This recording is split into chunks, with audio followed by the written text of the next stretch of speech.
स्वागत है आप सबका मेरे YouTube channel Yogesh study zone में। हम पढ़ रहे हैं कक्षा 10वीं का गणित और आज हम स्टार्ट करने जा रहे हैं आपके गणित का अध्याय 8 त्रिकोणमिति का परिचय। आज मैं आपको बताऊंगा कि त्रिकोणमिति क्या होती है, त्रिकोणमिति के क्या इस्तेमाल है, त्रिकोणमिति की आवश्यकता क्यों पड़ी और त्रिकोणमिति होती क्या है। अक्सर आप ये आपको नया टॉपिक है, 9th में पहले था, अब नहीं है, आपका नया टॉपिक है तो आपको समझना है कि ये क्या है। तो सबसे पहले तो हम ये जान लेते हैं कि त्रिकोणमिति की ज़रूरत हमें पड़ी क्यों किसी आवश्यकता पड़ी है तभी हमने इस त्रिकोणमिति को बनाया है। तो इसकी आवश्यकता पड़ी क्यों, तो उसके लिए हम कुछ एग्जाम्पल देखते हैं। और आपको एक बात मैं आपको बता दूं, आपको समकोण त्रिभुज का ज्ञान होना ज़रूरी है, तभी आप त्रिकोणमिति को समझ पाएंगे। वैसे तो मैं आपको बता दूंगा। चलिए तो हम ये जान लेते हैं कि त्रिकोणमिति की ज़रूरत पड़ी क्यों, फिर हम जानेंगे त्रिकोणमिति क्या है। तो हम त्रिकोणमिति की ज़रूरत क्यों पड़ी, तो उनके लिए हम कुछ उदाहरण देखते हैं जो आपकी बुक में ही दिए गए हैं। कि मान लीजिए एक स्कूल के छात्र कुतुब मीनार देखने गए। ये मान लीजिए एक छात्र यहाँ पर खड़ा हुआ है, ये कुतुब मीनार को देख रहा है। ठीक है, मैं इसका एक्सप्लेन कर रहा हूँ इसमें कि मान लीजिए यहाँ पर एक छात्र है, वो कुतुब मीनार को देखने गया, तो उसकी जो नज़र है वो उसके शिखर को देखेगी। अगर उसके शिखर को देखेगी तो कुतुब मीनार त्रिभुज की एक भुजा के रूप में काम करेगी और उसकी नज़र एक भुजा के रूप में काम करेगी और उससे और कुतुब मीनार के बीच की दूरी एक त्रिभुज की भुजा का काम करेगी। तब सवाल ये उठता है कि क्या हम इस कुतुब मीनार को मापे बिना इसकी लंबाई ज्ञात कर सकते हैं, बशर्ते ये कि हमें कोण पता हो। अगर हमें ये कोण पता चल जाए तो हम इसकी ये ज्ञात कर सकते हैं। ये समकोण त्रिभुज बन रहा है और हमें इसकी दूरी ज्ञात करनी है कितनी लंबी है, तो हम ये ज्ञात कर सकते हैं किसके द्वारा, त्रिकोणमिति के द्वारा। कैसे, ये अभी आपको सवाल करेंगे तब पता चलेगा। तो इसके लिए ऐसे प्रॉब्लम के लिए त्रिकोणमिति की आवश्यकता पड़ी। दूसरा एग्जाम्पल ही आपके मैथ से है, क्या है देख लेते हैं। मान लीजिए एक लड़की नदी किनारे अपने मकान की बालकनी पर बैठी हुई है और वह इस नदी के दूसरे किनारे पर स्थित नदी की एक निचली सीढ़ी पर रखे गमले को देख रही है। इस स्थिति में समकोण त्रिभुज बनने की कल्पना की जा सकती है। आपने पढ़ा, उससे समझ में नहीं आएगा, आपको चित्र देखिए, आप चित्र देख लीजिए, चित्र आपको समझ में आ जाएगा। देख लीजिए आप, देखें आप, यहाँ पर एक लड़की बैठी हुई है, ये नदी है, ये नदी का ये किनारा है और ये एक नदी का ये वाला एक किनारा है।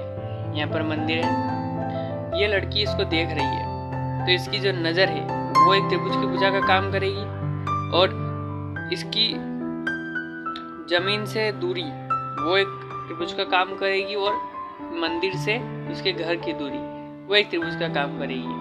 तो ये बन जाएगा कि हमारा समकोण त्रिभुज।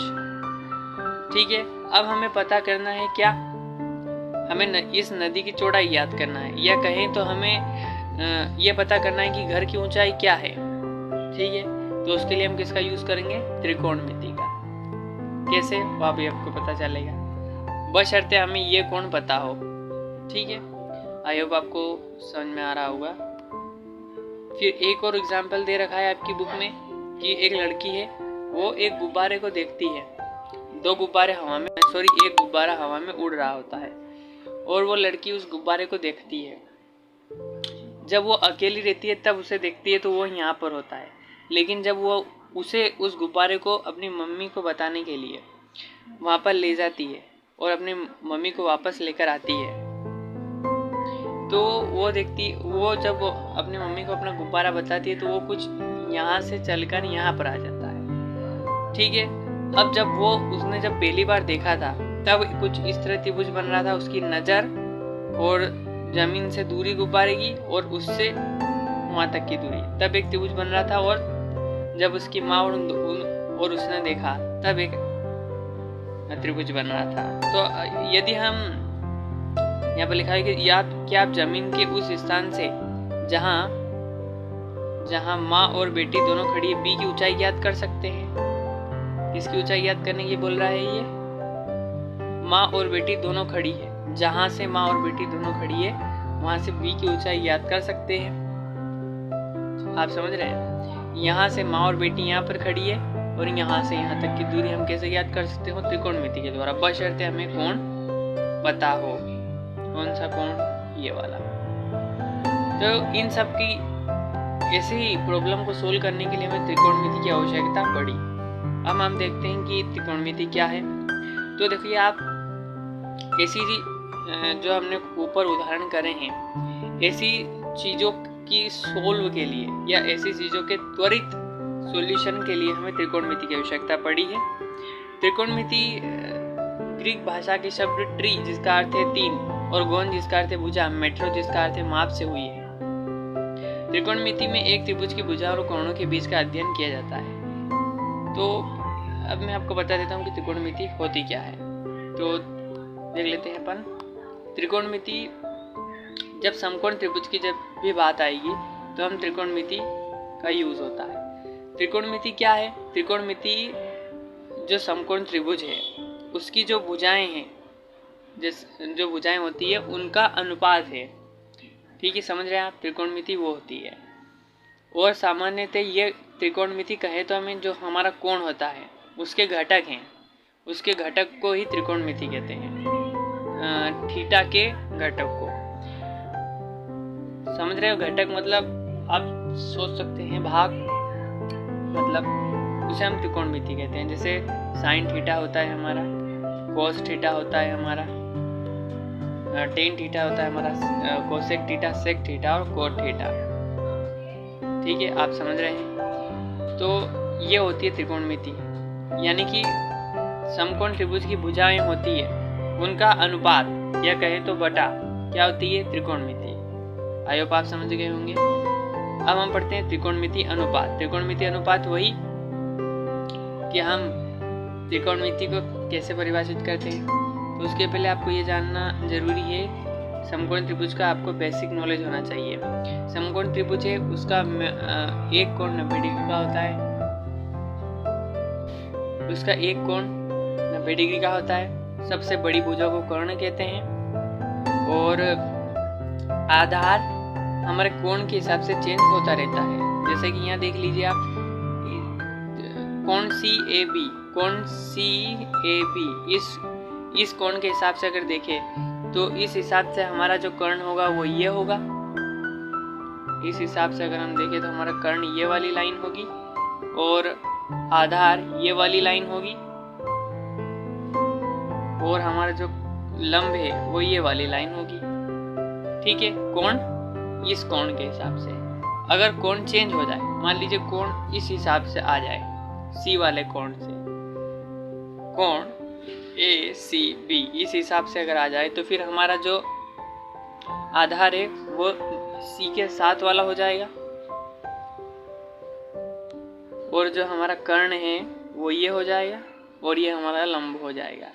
यानी कि कुल मिला के बात ये है कि कोण के सामने वाली भुजा लंब, ठीक है, जैसे यहाँ पर इस वाले कोण की अगर बात करें हम तो इसके सामने वाली भुजा ये थी तो ये हो जाएगी हमारी लंब, और अगर हम इस हिसाब से बात करें तो इसके सामने वाली भुजा हो जाएगी लंब और कर्ण आपको पता चल ही जाएगा।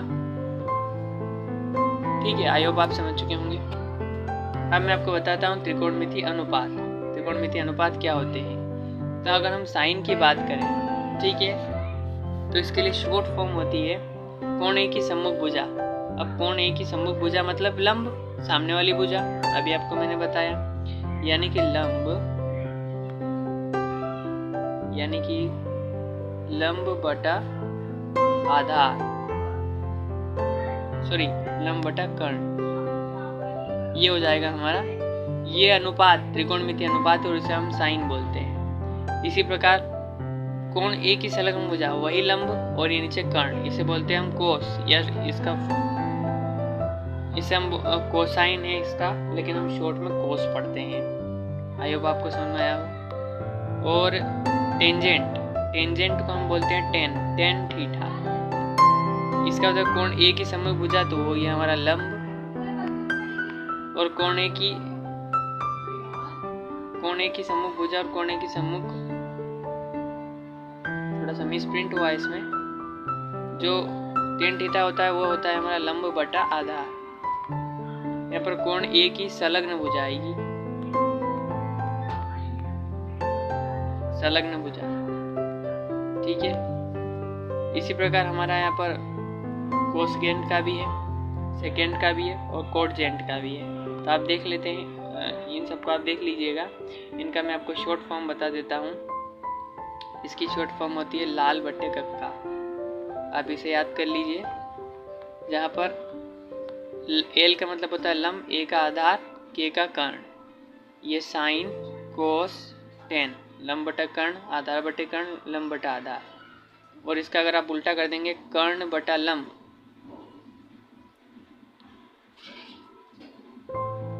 यदि आप इसका उल्टा कर देंगे, कक्का बटे लाल, तो ये हो जाएगा हमारा जो नीचे वाले जो कोसेक, सेक और कोट, इनके हो जाएंगे। आई होप आपको समझ में आया हो। अगले वीडियो में मैं आपको और अच्छे से बताऊंगा, ठीक है। आई होप आपको समझ चुके होंगे। और आइए कॉन्सेप्ट को समझ लीजिए। जब एक समकोण त्रिभुज आता है तो क्या होता है, अगर इस कोण से देखेंगे हम तो इसके सामने वाली भुजा लंब, या कहें तो बी कोण ए की सम्मुख भुजा, सामने वाली भुजा या सम्मुख भुजा होती है लंब, और उसके बेस वाली या कहें तो कर्ण के सामने वाली भुजा वो होती है हमारा आधार, और ये होता है हमारा कर्ण। इसके हिसाब से, किसके हिसाब से, इसके हिसाब से, इस कोण ए के हिसाब से, ठीक है। आई होप आप समझ गए होंगे। अगले वीडियो में मैं आपको फॉर्मूले बता दूंगा। यदि आपको कोई प्रॉब्लम हो या आपको समझ में ना आया हो तो कमेंट करके ज़रूर बताएं। Thanks for watching.